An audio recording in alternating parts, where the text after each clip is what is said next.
Oh, you beautiful architects of chaos, you walking contradictions, you silent storms that nobody saw coming. Welcome back to the moment everything changes. Because right now, as you're watching this, there's a file being passed around. A document. A leaked conversation. A thread of messages that was never supposed to see daylight. And in that file, your name is mentioned 17 times. 17. Not as a victim, not as a cautionary tale, not as someone they pitied. No, no, no. Your name appears as the one variable they couldn't control, the outcome they never predicted, the result that broke their entire formula. They thought they had you figured out, documented, archived, but what just leaked? What's circulating right now in rooms you'll never see? It's the confession they swore they'd take to the grave. Let me paint you the picture, because this isn't speculation anymore. This is confirmed, verified, stamped with the kind of truth that makes people delete their search history. For the last 3 years, there's been a group. Not a conspiracy, not some secret society nonsense, but a collection of people, former friends, old colleagues, bitter exes, jealous observers, people who claimed they moved on. And they've been keeping records on you. Every post you made, every move you took, every silent month you disappeared, they logged it. They had a shared document. Timestamps, screenshots, analysis. Everything they did, they were trying to decode you like you were some ancient text they needed to decipher before you became too powerful to contain. And here's the part that's going to make your blood run cold and your ego smile at the same time. They failed. Every single hypothesis they had about you, every prediction they made, every moment they thought you'd break, collapse, beg, or crawl back. Wrong, dead wrong, catastrophically wrong.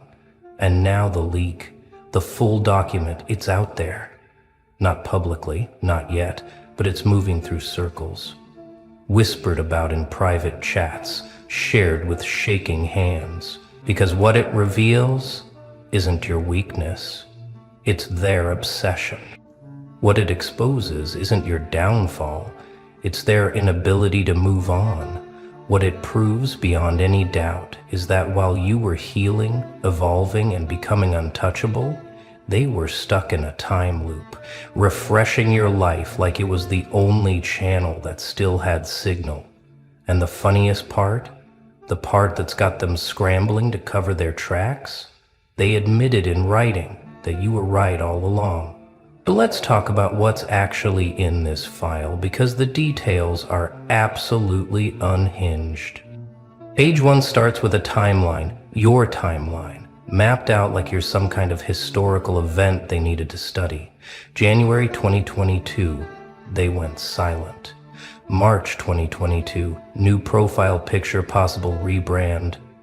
July 2022, no activity, suspected breakdown. They weren't just watching, they were narrating your life, like sports commentators calling a game you didn't know you were playing. And the comments, these little notes in the margins, they're dripping with fear disguised as concern. Notice how they never respond anymore. They never say no. That's not healing, that's detachment. Detachment means they're planning something. Planning something? You were planning breakfast and trying to remember to water your plants, but in their minds, you were orchestrating some master plan. But here's where it gets truly disturbing and also deeply, darkly hilarious. They started rating your moves, giving you scores, like you're in some twisted competition.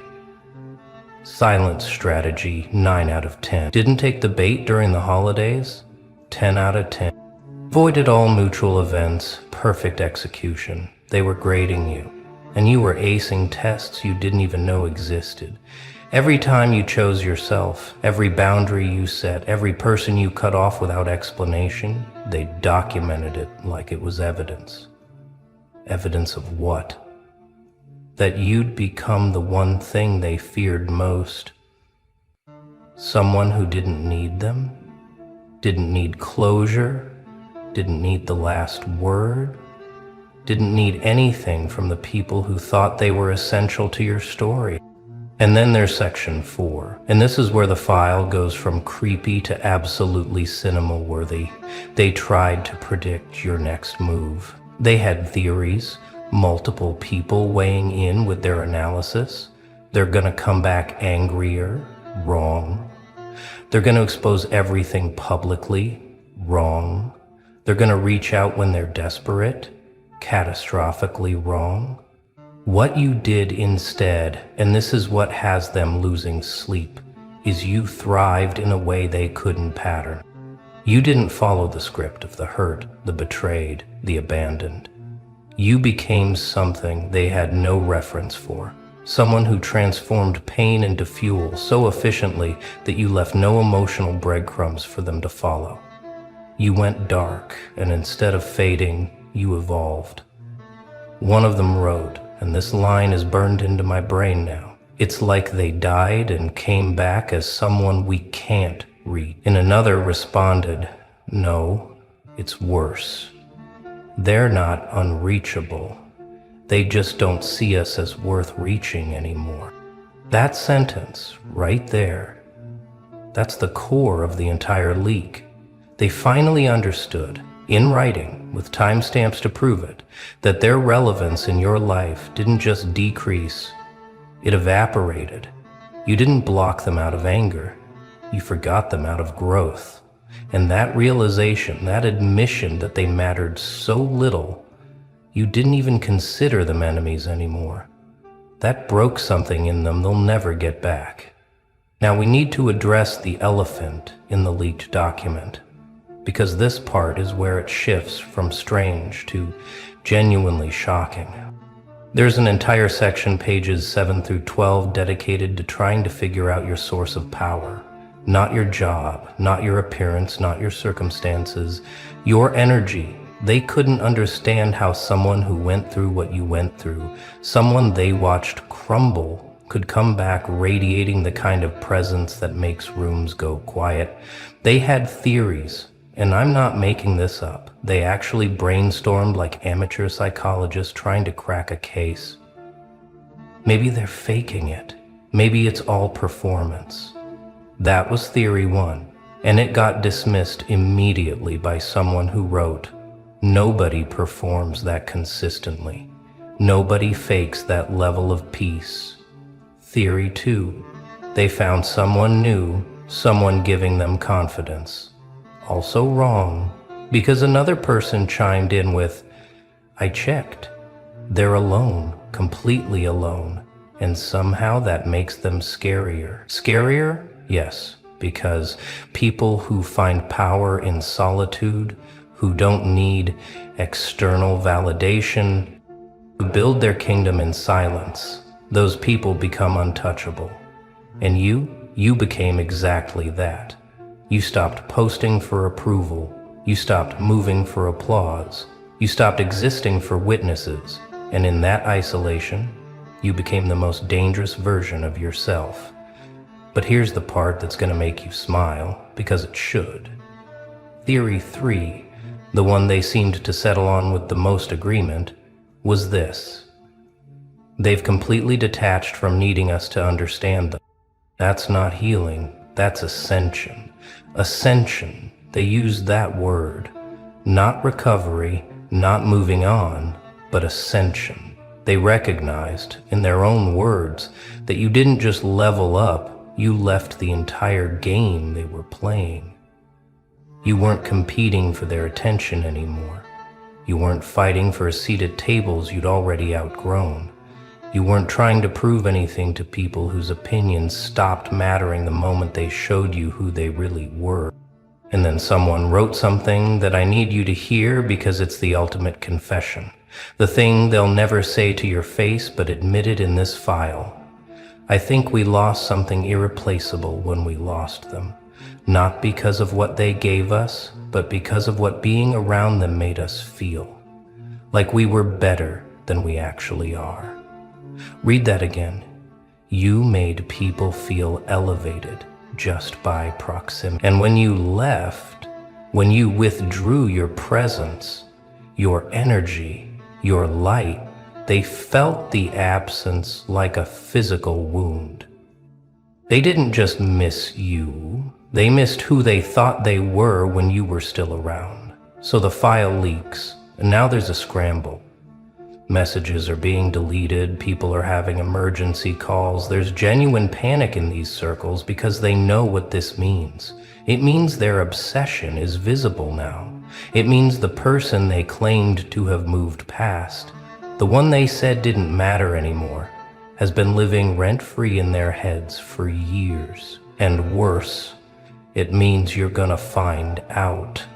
Some of them hope you never see it, because the embarrassment would be nuclear. Others are terrified you will see it and realize just how much power you've had this entire time. Because here's what the leak really reveals. Beyond the timelines and theories and desperate attempts to understand you, it reveals that you've been the main character in their story, while they barely registered as background noise in yours. They've been watching you like you're a series they can't stop binge watching, waiting for the next episode, analyzing every frame, predicting every plot twist. Meanwhile, you've been living your life, healing your wounds, building your peace, completely unaware that you've had an audience studying your every move like it's scripture. That power imbalance, that complete role reversal, it's the ultimate poetic ending to their narrative. And now they're asking each other, what do we do if they find out? As if there's some strategy to salvage this. Some way to spin it that doesn't make them look completely unhinged. But there's no spin here, no clever explanation that makes years of obsessive documentation seem normal or justified. They got caught doing exactly what they accused you of, staying stuck in the past, unable to move forward, clinging to someone who cut them off cleanly and never looked back. The irony is so thick you could build a fortress with it. One message near the end of the file, and this one's recent, from 2 weeks ago, just says this: I think we need to accept that we're never going to understand what happened. They became something we don't have language for, and maybe that's the point. That sentence right there, that's surrender. That's the white flag. That's them finally admitting that all their analysis, all their theories, all their attempts to decode your transformation were pointless. Because you were never trying to be understood by them in the first place. Let's talk about what this means for you right now, in this moment, because this isn't just about them anymore. This is about you realizing something that's going to change how you see your entire journey. Every moment you thought you were alone, invisible, forgotten, you weren't. You were being watched with the kind of intensity usually reserved for phenomena people can't explain. Every choice you made in silence, every boundary you set without announcement, every time you chose yourself over their opinion, documented, analyzed, discussed, debated, you were never as alone as you felt.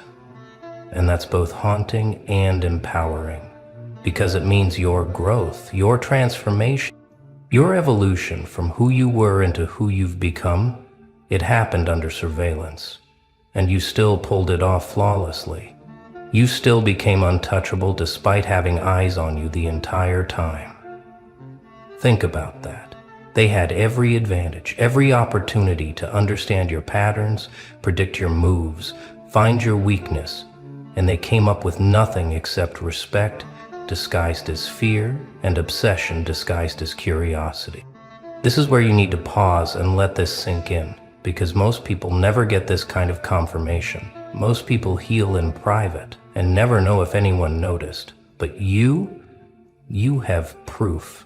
Written, time-stamped, detailed proof that your transformation was so significant, so undeniable, so powerful, that it demanded attention from the very people who wanted to see you fail.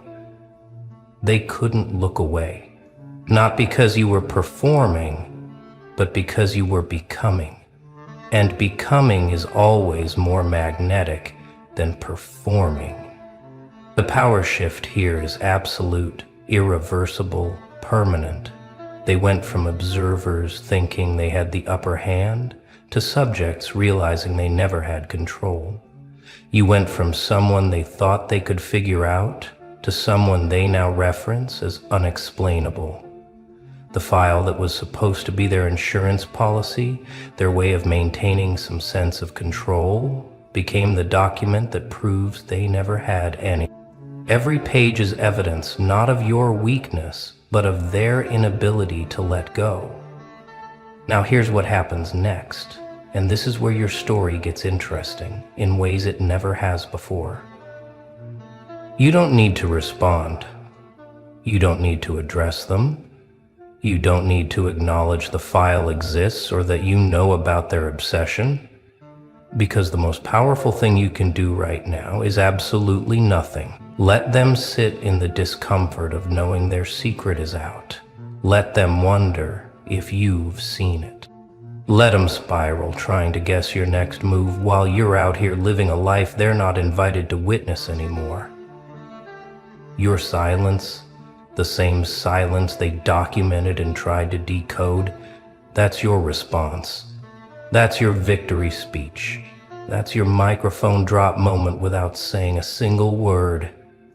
Because they've spent years trying to get your attention, trying to provoke a reaction, hoping you'd break the silence and give them something, anything, to work with.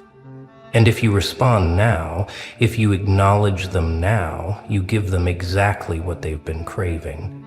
Don't let the file speak for itself. Let their own words expose them. Let their obsession be the evidence of your impact. Here's the truth. They'll never admit publicly, but confessed in private documents. You became the standard they measure everyone against now. Every new person they meet, every relationship they try to build, every connection they attempt to make, somewhere in the back of their mind, there's a comparison happening. And nobody measures up, not because you're perfect, but because you're real. You didn't curate a fake version of strength. You built actual resilience. You didn't perform healing. You actually healed. And that authenticity, that genuine transformation, it can't be replicated or replaced. They're looking for you in other people and coming up empty because you're not a type, you're not a category, you're not something that can be found again. You're a once-in-a-lifetime encounter that they fumbled, and now they're stuck with the knowledge that they had access to something rare and they destroyed it through their own ignorance. The regret they feel, the one that shows up in the file between the lines, that's gonna follow them longer than any revenge you could have planned. So you're standing here now with information that changes everything and also changes nothing. Because here's the secret. You were always this powerful. The file didn't make you powerful. It just confirmed what you already knew in your bones. That you're unforgettable, that you're irreplaceable, that walking away from people who didn't value you wasn't a loss. It was a liberation that they still haven't recovered from. The leak is just evidence of what your intuition was screaming at you all along. You didn't need their validation then, and you definitely don't need their obsessive documentation now. But what you can take from this, What you should absorb into your cells and carry forward is the confirmation that your impact is permanent. You don't have to try to be memorable. You don't have to fight to be significant. You already are. The people who encounter you, who experience your energy, your presence, your truth, they don't forget. They can't. You're the bookmark in their life story that they return to when they're trying to remember what authenticity looks like. Moving forward, you carry this different now. Not arrogant but certain. Not loud but unshakable. You know what you already suspected, that your absence created more impact than most people's presence ever will. That your silence taught lessons their words never could. That your boundary setting became a masterclass they're still trying to decode. You're not just healed, you're the blueprint. And blueprints don't need approval. They just need to exist, and everything else follows. The file leaked. The truth came out. Their obsession became public record among their circles. And you keep walking forward. Keep building your life. Keep choosing yourself with the same ruthless clarity that made them write those documents in the first place. Because the greatest revenge isn't exposing them. It's continuing to thrive so undeniably that even years from now, they'll still be talking about you while you've long forgotten they exist. Let me leave you with this, because it's the core of everything that just got revealed. They didn't document you because you were broken. They documented you because you were breaking free. Every entry in that file, every timestamp, every note about your behavior, it was them watching someone escape a cage they didn't even know existed. You weren't just healing from them, you were healing from everything their existence represented. False connections, performative love, conditional acceptance, shallow loyalty. And as you healed, as you got quieter and more selective and more boundaried, they panicked. Because people who are used to accessing you, to having you available, to knowing they can pull you back in with the right words or timing, they don't know what to do when the door closes permanently. So they watched, they studied, they tried to find the crack, the vulnerability, the moment you'd come back. And that moment never came. You never came back, not because you were bitter or angry, but because you outgrew the entire ecosystem they existed in. The full story leaked, and the full story is this: you're the one who got away, not in a romantic sense, but in an existential one. You're the person who saw through the illusion, rejected the performance, chose authenticity over comfort, and walked away without looking back. You're the one they'll tell stories about when they're trying to explain to someone new why they have trust issues, why they're emotionally unavailable, why they sabotage connections. You're the ghost in their narrative, the one that got away, the standard they'll never reach again.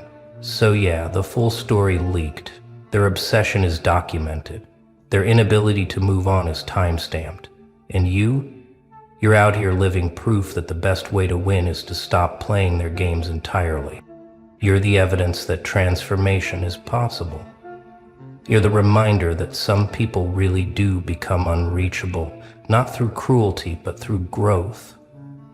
The file leaked, and it told the world exactly what you already knew: that you're unforgettable, irreplaceable, and completely, utterly free. Now go live your life, knowing that while they're still writing about your past, you're busy creating a future they'll never be part of. And that right there is the ultimate ending. Well, look who they couldn't figure out. Look who they spent years studying, dissecting, labeling, and still got completely wrong. You strange, silent, terrifyingly brilliant creature, welcome back. Or better yet, welcome to the part of yourself they were never smart enough to understand. Because what they called weird, what they whispered about at tables you weren't sitting at, what made them uncomfortable in your presence and restless in your absence, that wasn't a flaw. That was the architecture of a mind they didn't have the vocabulary to describe. And the fact that they couldn't name it scared them more than anything else ever could. Before we begin, if this frequency already lives in you, 2 books were written for exactly that mind. The Crown of Ash, Grim Grit Edition, The Quiet Edge, Grim Grit Edition 2. Links in the description. Now let's get into it. Let's be honest about what actually happened. They saw the way your brain worked, and it unsettled them. They saw you pause where others rushed. They saw you notice things no one else caught. They saw you sit quietly in a room full of noise and somehow hear something deeper than the sound. And instead of asking what you were hearing, they decided something was wrong with you.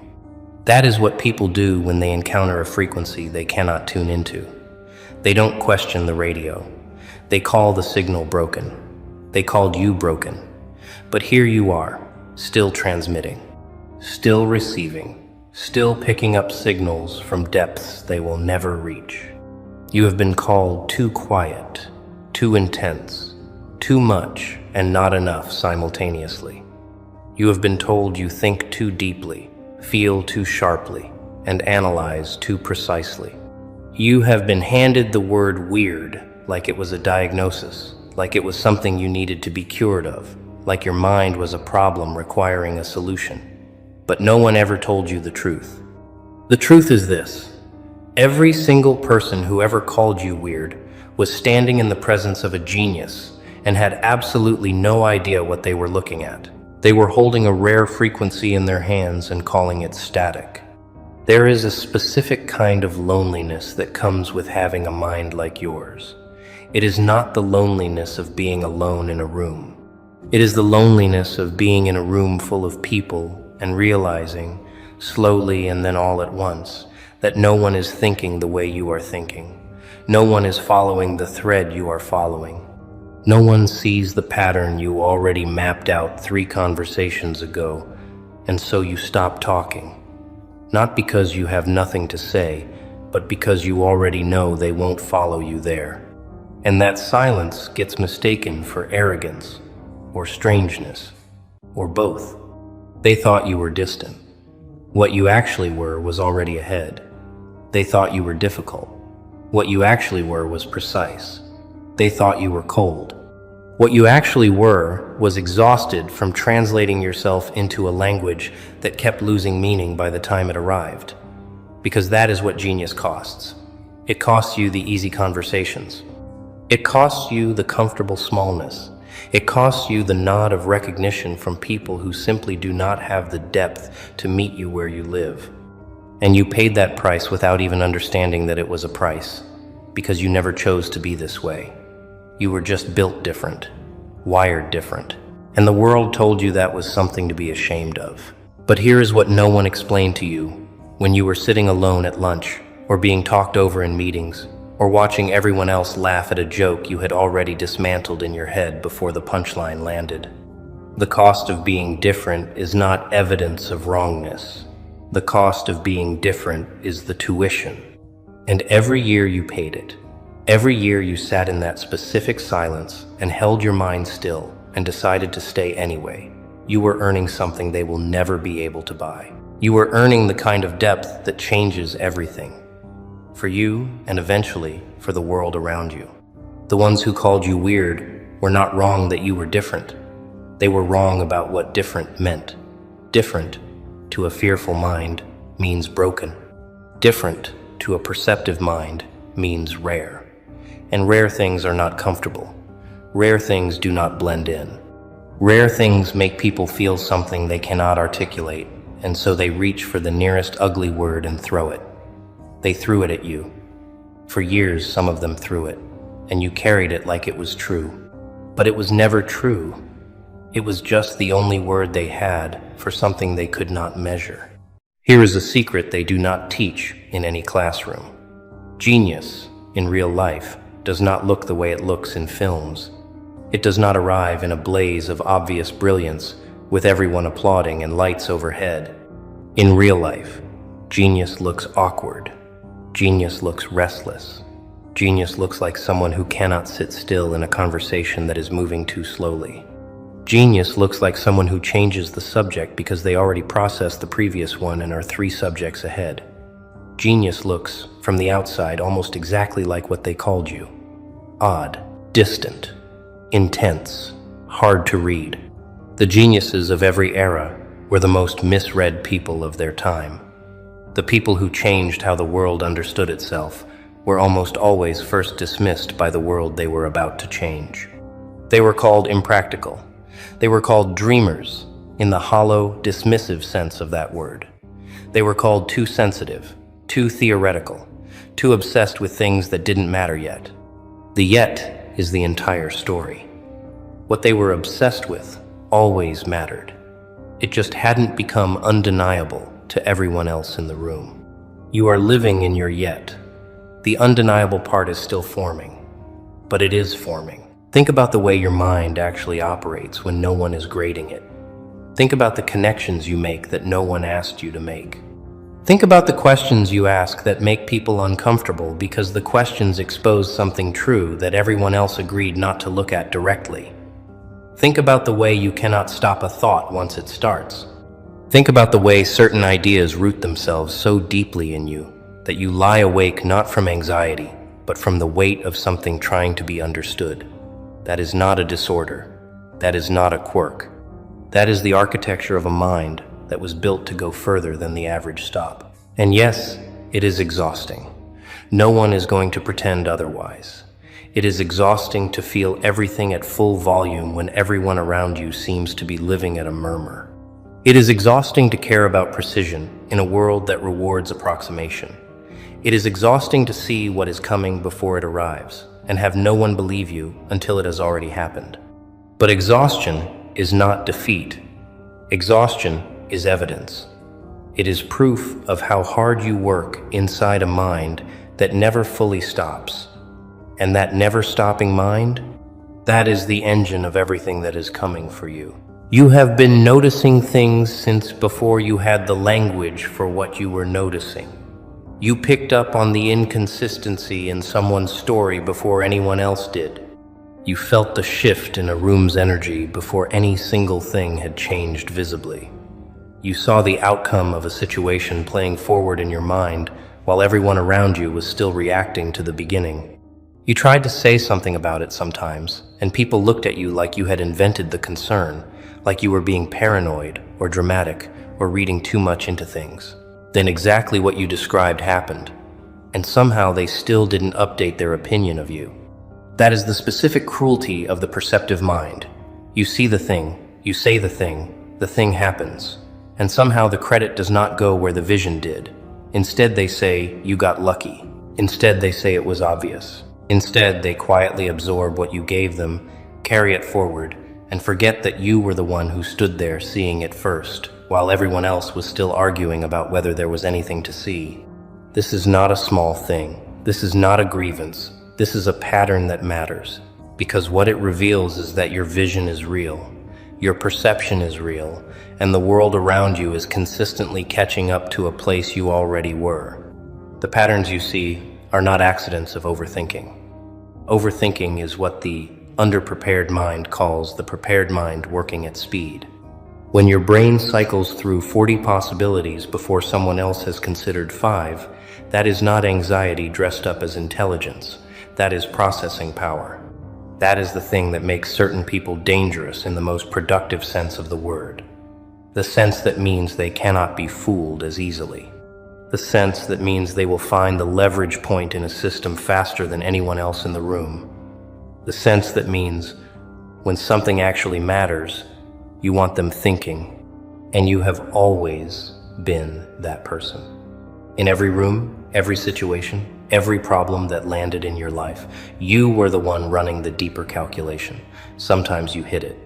Sometimes you learned to perform the slower version of yourself so people would feel more comfortable. Sometimes you deliberately dimmed the frequency because being fully on was more socially costly than you could afford at that particular moment. And even then, even running at half capacity, you still caught what others missed. Imagine, just for a moment, what you catch when you stop dimming it. They told you that you were too sensitive. They said it like it was a warning, like it was a vulnerability they were kindly alerting you to, like they were doing you a favor by pointing out the crack in your structure. But sensitivity and intelligence are not separate things. They are the same system operating through different channels.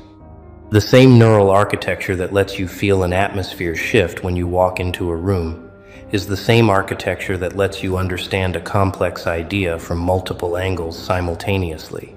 They are not different gifts. They are the same gift, expressed in two directions. The most perceptive people in every field, in every discipline, in every creative and analytical domain the world has ever produced, were sensitive people who learned to use that sensitivity as data rather than wound. They felt things sharply. They felt betrayal deeply, injustice viscerally, beauty almost physically. And that sharpness, rather than crippling them, gave them access to a richness of experience that the so-called tougher people around them simply could not reach. Their art was richer. Their analysis was richer. Their understanding of other human beings was richer, because they paid attention with their entire nervous system rather than just their surface mind. When they told you to toughen up, what they were actually asking you to do was to become less accurate. They were asking you to sand down the very instrument that allows you to read the world most precisely. They were asking you to be worse at the thing you are actually built for, in exchange for being more comfortable at a dinner table or a group conversation. And some part of you, the part that just wanted to belong, almost agreed. Some part of you spent years trying to feel less, notice less, care less, because caring that much seemed to cost too much. But you couldn't do it. You couldn't turn it off. Because it isn't something you do, it is something you are. And that refusal to stop feeling, that stubborn, relentless sensitivity that survived every attempt to blunt it, that is one of the most precise things about you. You did not let them make you into someone who moves through the world half-registered. You stayed fully arrived in every moment, even when every moment cost you something. And that staying, that full presence in your own experience, even when experience was painful, is what built the depth in you that makes you genuinely different from the people who told you there was something wrong with how much you felt. Let's talk about what you actually did with all of that time they thought you were wasting. The hours you were in your own head, the silence they called antisocial, the solitude they called isolation. Because you were not absent, you were constructing. You were building frameworks inside yourself that most people spend a lifetime looking for outside themselves. You were developing a relationship with your own mind that most people never get to, because most people are too afraid of what lives in the deep water of their own thinking to ever go there and stay. You went there, you stayed, and yes, sometimes it was uncomfortable. Sometimes the deep water was cold and dark and you came up gasping and told yourself you wouldn't go back. But you always went back. Because something in you understood, even before you had the words for it, that the work being done in that silence was the most important work of your life. The ideas being forged in that solitude were sharper than anything that gets built in the noise. The understanding being constructed in that stillness was more durable than anything assembled in the rush of performance and approval. The world does not reward the inner work while it is happening. It only rewards the results once they are undeniable in public. And so for years, maybe for most of your life so far, you have been doing the kind of work that earns no applause in real time. You have been doing the deeply private, deeply serious labor of becoming someone who actually understands something. Not just someone who sounds intelligent at the right moments, but someone who is genuinely, structurally, bone-deep intelligent. And that kind of intelligence takes the time it takes. It cannot be rushed. It cannot be performed. It has to be built, and you have been building it. So when they dismissed the time you spent thinking as time wasted, when they told you to get out of your head, when they made you feel like the internal life you were living was a form of avoidance rather than a form of construction, they were wrong about the most fundamental thing. They thought the stillness was emptiness. It was never emptiness. It was a workshop. And the things being made inside it are going to outlast every opinion that was formed about you on the surface. Here is the part that is uncomfortable to say, but too important to leave out. The people who tried hardest to convince you that something was wrong with you were almost always the people who had the most to lose if you ever fully understood how capable you were. Because your full capability is a mirror, and what it reflects back is the gap between what they settled for and what was actually possible. The moment you stop apologizing for your mind is the moment their choices become visible by contrast. And that visibility, that undeniable comparison, is something small people cannot survive. They needed you to stay confused. They needed you to keep questioning yourself, keep second-guessing your perceptions, keep circling back to the same doubts they planted precisely because doubt is the one thing that slows a mind like yours all the way down. A confident genius is unstoppable. A confused genius is manageable. And so they worked consistently, sometimes consciously, and sometimes just through the casual cruelty of people who do not examine their own motives, to keep you in the zone of confusion. To keep you asking, is something wrong with me, instead of asking, what am I actually capable of? The people who called you too much were always the people who were not enough. The people who called you too intense were always the people who had never committed to anything with full force. The people who called you too deep were always the people who were afraid of what they would find if they ever stopped skimming the surface of their own lives. And so they looked at your depth and they called it a problem. They looked at your intensity and they called it a flaw. They looked at the full, burning, relentless reality of your mind and decided that what they were looking at was wrong, because the alternative that they might be the incomplete ones, was something they simply could not afford to know. But here is what they miscalculated. They thought if they made you doubt yourself long enough, you would eventually agree with them. They thought repetition would become reality. They thought the sheer weight of their collective opinion would eventually compress your understanding of yourself into a shape that fit their comfort level. What they did not account for is what you actually are. What they did not account for is the specific quality of a mind that has been tested by difficulty and emerged not broken but clarified. What they did not account for is that pressure, applied to the right kind of material, does not crush it, it sharpens it. The education system was not built for you. That is not a comfortable thing to say, but it is an accurate one. The education system was built for the median, for the repeatable, for the mind that absorbs information in a linear sequence and can produce it back on demand in a standardized format. And your mind does not work that way. Your mind works through connection, through pattern, through the sudden lateral leap that takes two things that seem unrelated and finds the invisible thread between them. Your mind works through deep immersion in things that interest you, and almost complete disengagement from things that do not. That is not a learning disability. That is a different kind of intelligence architecture. The things you learned fastest were the things no one taught you in a classroom. The things you understand most deeply are the things you arrived at through your own relentless questioning, your own circling, your own refusal to accept the surface answer when the deeper answer was clearly still down there waiting. You have always been a self-directed mind in a system that rewards following directions. And the gap between what you were built to do and what you were asked to do created a friction that got mistaken for incompetence. It was never incompetence. It was incompatibility. There is an enormous difference. The grades they gave you were not a measurement of your intelligence. They were a measurement of how well your intelligence aligned with the specific format of measurement being used. And the format was always the wrong one for the way you think. The tests were always optimized for a kind of thinking you were not built to perform at its best. And so you walked away from institutions carrying scores and assessments that told a story about you that was structurally incapable of being accurate. You walked away from a measuring system that didn't have a unit of measurement that corresponded to what you actually had. And somewhere in you, you knew it. Even when no one else believed it, some part of you always knew the score was wrong. The intelligence that actually lives in you is the kind that shows up in real problems, in real situations, in the moments when the framework fails and someone has to think outside of it.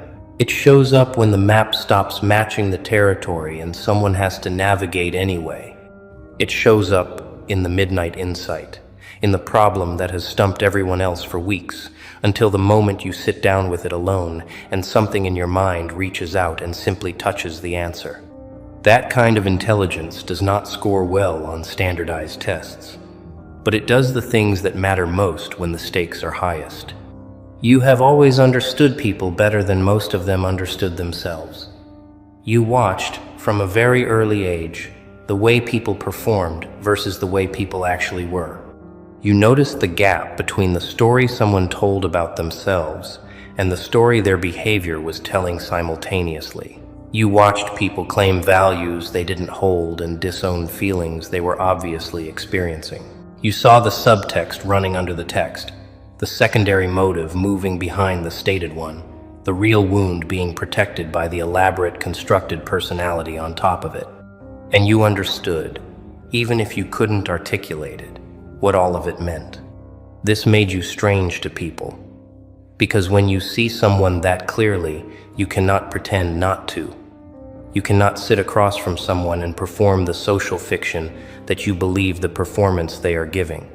Something in you is always reading the deeper layer. Something in you is always tracking the thing no one said, and people feel that. Even when they cannot name it, even when they have no conscious awareness that they are being perceived at the level they are being perceived at, they feel it, and it makes them uncomfortable.